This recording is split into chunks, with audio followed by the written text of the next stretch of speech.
Hey y'all. So I have a confession to make today.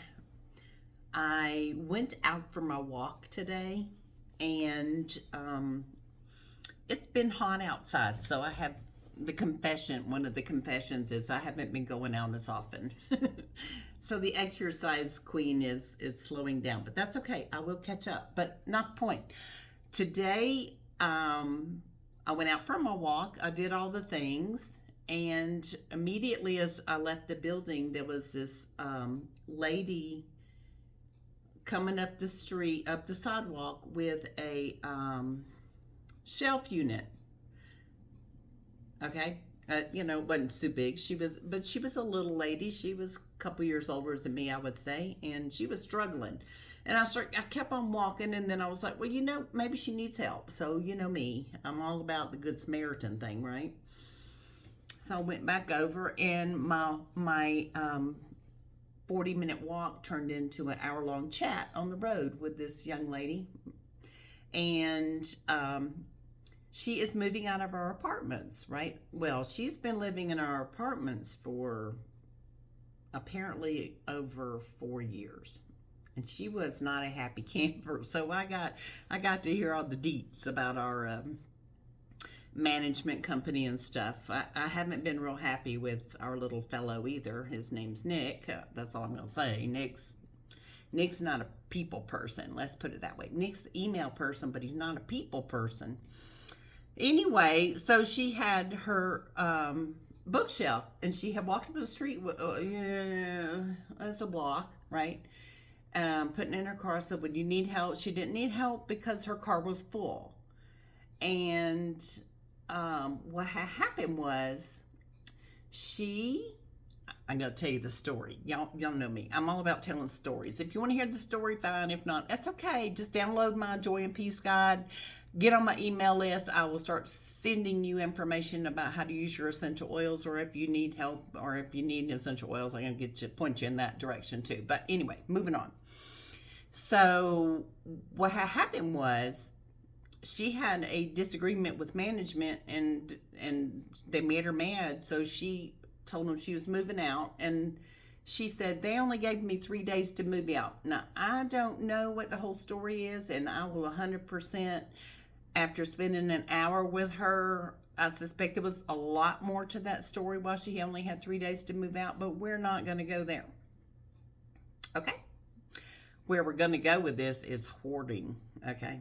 I'm Lisa Joe, your essential oil girl, by the way, and I love sharing my adventures. And today's adventure was realization that perhaps we all have a little issue. So, as she was talking, she was waiting on her nephew or somebody to come load, and turns out that she had movers come take her stuff, put it in the storage room because she's moving to another apartment, blah blah blah, and the management company went in and emptied the rest of her apartment and put it in the dumpster.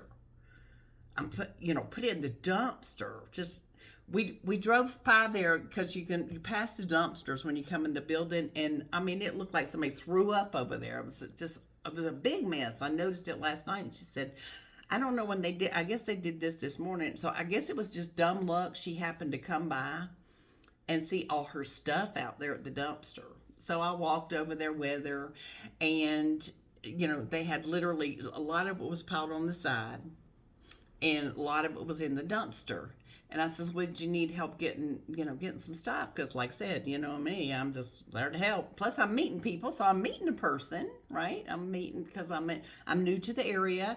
We have just moved from Cocoa Beach, Florida to Lone Tree, Colorado, and I have no people that I know yet. I don't know this lady's name, but I didn't. Anyway, moving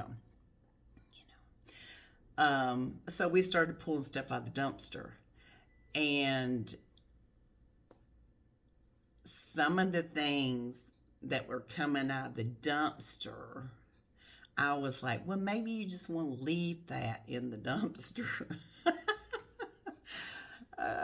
Y'all, she had a flood in her apartment, 3 years ago, and it was a decorative cardboard box that she really liked, and it had gotten wet 3 years ago, and it was they had put it in the dumpster for her, and she pulled that box out because she liked that box, and that box was in bad shape. So that made me reflect. I'm not judging.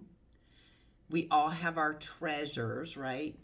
Books. They had thrown books in. She pulled a little flyer out, and it was like a pamphlet from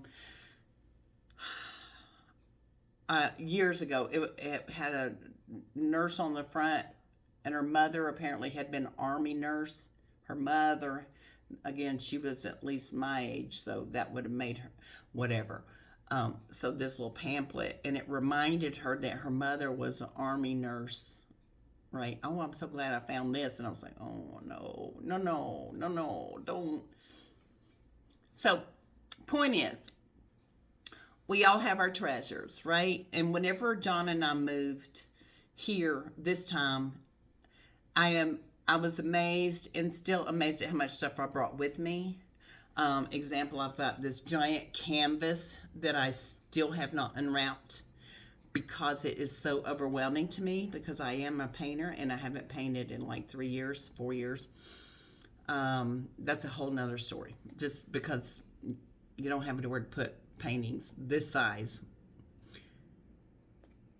I have dragged this particular canvas. This is the biggest challenge I have of the canvas. It's like 4 feet by, it's big. It's a big canvas, and it intimidates me. I have been dragging this one particular canvas around with us from our move back to Georgia. I made him bring it, and that was, gosh, y'all, 13 years ago. And I made him bring it back up to Cocoa Beach.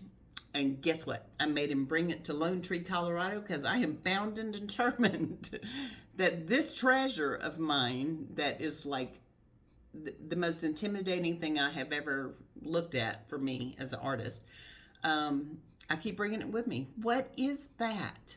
What is that I do that? It's the same thing with this lady with her box. Her cardboard box. She liked her cardboard box, and she pulled it out of the dumpster and put it back to take to her new establishment. So I have empathy for it, but long story short, I missed my walk today. But boy, did I get some stories, and it was kind of fun. Y'all, remember, you don't get a life unless you get out there and start talking to people. That's another. So I learned a lot. I probably will never see her again, and I'm okay with that. But it kind of in your face. I think we're all a little bit of hoarders and curious. What are you hanging on to? Do you got a treasure that you just cannot? And your kids, your kids, whenever you pass, they're going to like, in the trash. But it's like, oh, so important. So much a part of who you think you are. That's all I got today, y'all. Sorry if I was rambly, but I just wanted to share. I think I know I'm a borderline hoarder. There's no need for all these treasures, y'all. We can't take them with us. I'm just saying. All right, love you guys. Comment below. Let me know if you're a borderline hoarder, and if so, what kind of things do you hang on to? Y'all, we're crazy. Love you. Bye.